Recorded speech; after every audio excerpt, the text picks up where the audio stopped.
My friends, whether you believe or do not believe, God is the only entity in this universe outside of humanity itself who addresses the human race. You may say that God is not real, or that he is the ultimate truth, or that man invented him. But in any case, it was man who conceived the idea of God, embraced it, and lived with it for thousands of years. In short, this thought belongs to man. It is a thought that beautifully reveals the profound depth of humanity's desire to be known.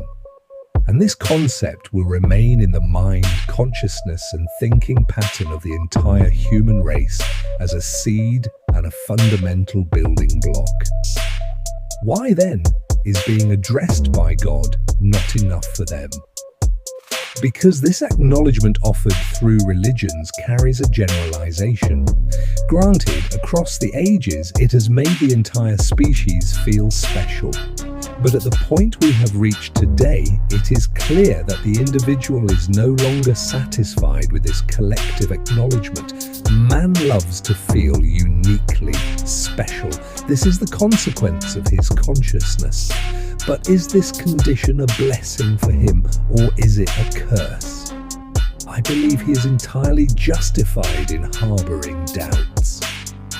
Even the most devout mystics and Sufis are not satisfied with this generalized divine gaze. For according to my observations, even they exert tremendous effort to be known by the human masses. The unquenchable thirst for chosenness within man is a desire for validation that he still begs to receive from other humans. Even the most faithless person, guided by a few vivid dreams, will not remain indifferent to the radical changes and successes unfolding in his life.